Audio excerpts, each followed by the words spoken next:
Hi, we're here at the Hawaii State Museum and we're talking to Bill McKibben. My name is Rob Kinslow. Welcome, Bill. It's good to be here. I understand you're going to be doing some talks at UH. That's right. I'm doing a pair of talks today on interlinked environmental issues. I spend much of my time thinking about global warming and climate change. I wrote the first book about climate change back in 1989, a book called The End of Nature, and have worked on it ever since. So one of the talks will be a kind of update on where we are on climate and on the movement that we're building to actually do something about global warming. And the other one will be about the kind of burgeoning local movement towards more localized economies, which I think is another way in which we're going to tackle our global environmental problems. Well, thank you for all that work. 1989, what inspired you to write that book? Well, the science of global warming was just beginning to be fully understood. So the book was part about the science and part about the kind of meaning of it all, the idea that really there was no place left on the planet untouched by human beings, and what an odd feeling that was all of a sudden. So it was equal parts philosophy and reporting, and that's sort of the place where I work. And you've been involved in that ever since? Yeah. You have a foundation, you have a website? We run campaigns. Last year we ran a terrific campaign around America called Step It Up that had 1,400 demonstrations last April 14th, a year ago, yesterday, including the number in Hawaii, that to really manage to push strongly the call for 80% reductions in carbon emissions by 2050. Got all the Democratic presidential candidates to sign on to this call, and it's really helped shape the political debate. Now we're doing an international version, 350.org, 350.org. That's the number measured in parts per million of carbon dioxide that the scientists are now telling us is the maximum safe level in the atmosphere. So we've got to figure out how to make people around the world realize that and get involved. So the way I understand it is that 350 is now a targeting, so we can get that into people's minds about where we are in terms of... You got it right. It's the most important number in the world now, the one that defines whether or not there's really going to be much human future. And so we're doing our best to spread it far and wide. I understand that James Lovelock, who you may know, the guy who came up with the hypothesis of Gaia and the Earth is a sentient body, has pretty dire predictions about the planet. What's your sense of where we're headed? Oh, I think we're in, I think we have at best a narrow window in which to head off just quite apocalyptic change. The Arctic melted last year in a just scary, freakish, and unprecedented way. We're seeing the same things happen in the Antarctic. The biggest physical systems in the world now are under terrific stress and changing very fast. The Earth is a system of systems. It's very complex. How does one who is a member of the audience, how do we get our minds around these things without delving into, or even with delving into metaphors or delving into the area of just making it accessible to people? I think that people are basically figuring it out. I mean, it's really not a very complicated, global warming is not a very complicated phenomenon. We burn coal, gas, and oil. That puts carbon dioxide into the atmosphere, and the molecular structure of that carbon dioxide traps heat near the planet that would otherwise radiate back out to space. At the moment, it's about 2 watts per square meter. It's like having 2 of those small white Christmas lights on each square meter of the Earth's surface, extra heat because of our human-caused global warming. That doesn't sound like very much, but it's been enough to cause enormous change, and more is coming. I've heard people say, the planet is warming because of changes in the solar system, because of changes in the planetary orbit, because of the sun, things like that. There's still people out there saying those things. How do we... Not very many. Okay. I mean, the science of this is very How do we know settled that global now. warming Yeah, that was is the man-made? question for a long time. The first 5 or 6 years, sort of through the mid-1990s, scientists were looking hard to find the kind of signal of human-caused global warming through the ambient noise of climatic variation. And once they'd figured that out, you know, I mean, since then there's been very little debate about whether or not humans are causing this, very little scientific debate. Political debate's another question. There have been some, in this country, not in the rest of the world, but in this country, some of the big fossil fuel interests have done their best to sow a certain amount of doubt about all this. But that's coming to a close. So do we have the solutions? Do we have the hope? Do we have the technology? I mean, what do we need to bring this to the 350 target? We have a lot of technology. We know how to do a lot of things, especially we know how to conserve energy on a much larger scale than we do at the moment. That's the cheapest and easiest part of the solution. The thing that we're lacking is political will to make it happen. And you can almost prove that just by looking at the most solar country in the world right now. The one with the highest amount of solar electric generation is Germany, much higher than Hawaii, say.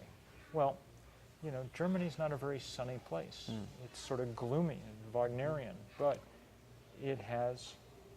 they've built the natural resource of political will into a mighty force. And so they've, you know, accomplished a lot. We haven't yet.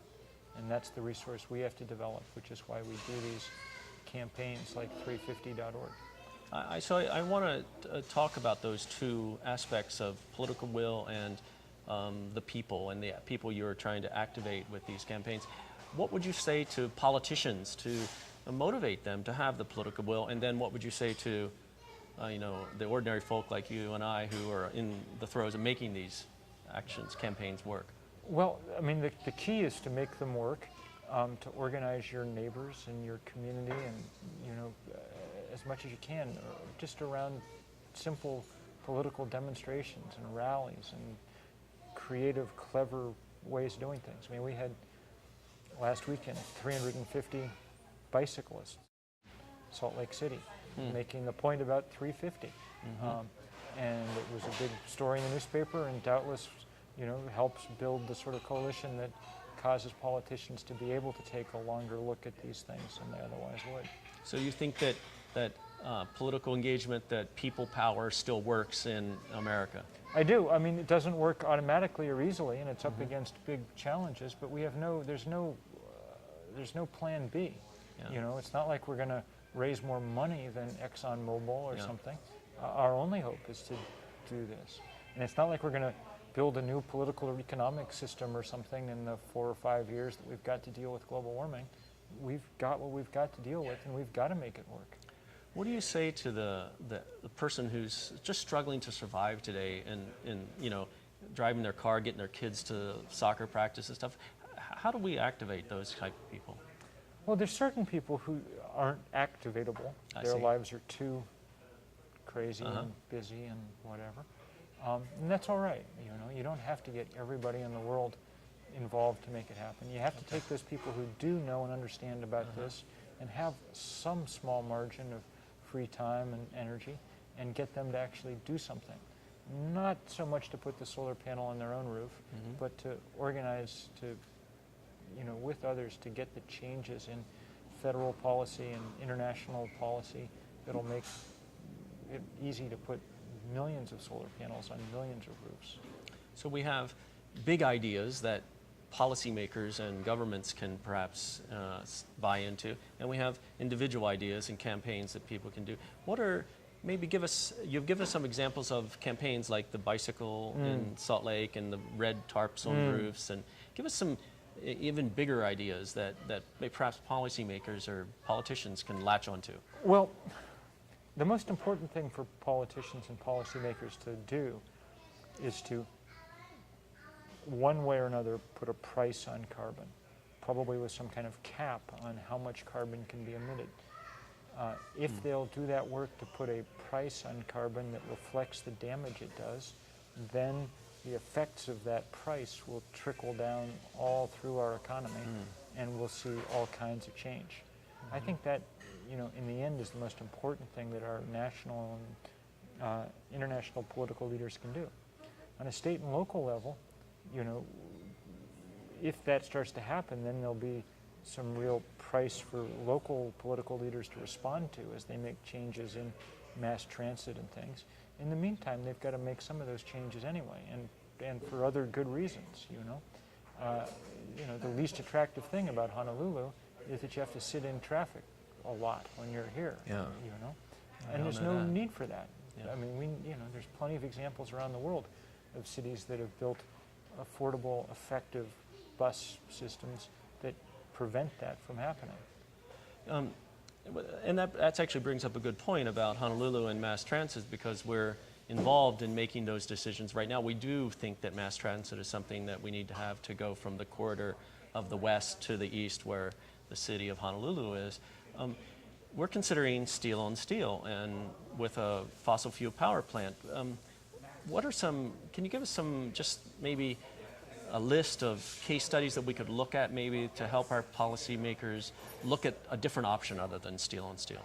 Well, there's lots of different, there are some very good things about rail options of that kind, but there's also some people who have looked at these systems and seen that they want more flexibility and the ability to change them easily as traffic patterns and demographic patterns and things change. And they've often opted for, heavy-duty bus systems of one kind or another. Tend to be cheaper, too. Yeah. They're not perfect. They require some fossil fuel to drive the bus.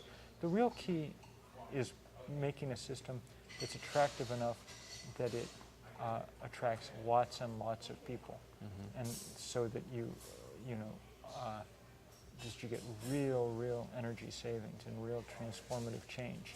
And so whatever the system is that's likely to attract the largest number of people out of their cars and onto a system, I'm for. I don't have incredibly strong views about exactly what form it should take. I understand that. It seems like we're involved in that decision-making process right now. But I want to talk a little bit more in closing about your talk today at UH Architecture, and later to this evening for the audience. There's a talk at 3 with Bill at the UH Architecture, and at 7 p.m. Tonight also at UH Manoa. Tell us what you're going to be talking about or telling people in those talks. Well, I'm going to talk about where we are in the climate situation and how we're going to deal with it if we are. And I'm going to talk a lot about the rise of local economies and a kind of alternative to the growth economy that we've spent our last 50 years constructing in this society. Bill is the author of a book called Deep Economy, and maybe in closing we could talk a little bit about some of those, the major fundamental parts of that book, that philosophy. What does deep economy mean? Our fixation with growth is no longer getting us the things that we hoped it would. It's producing not only environmental problems, but it's also not producing much in the way of human happiness at this point. And so we need to start thinking about what it's lacks, and that turns out to be much opportunity for deep human connection. A VP of Exxon once said that communism failed because it didn't let the market tell the truth about the economy, and capitalism may fail because it doesn't allow the market to tell the truth about ecology. Yeah. What is this relationship between economy and ecology? The problem is that while we think of our economic system as highly rational, we've excluded a lot of things from it that turn out to be crucial. So there's no information that comes into the picture about how much it's going to cost to deal with climate change, and hence we don't put a price on carbon and put more of it in the atmosphere than we should. And those of us who want to put that price on, we're accused of being, conservatives say that's interfering with the free market, but it isn't. It's giving information to markets to allow them to work. It's also, by the way, deeply conservative.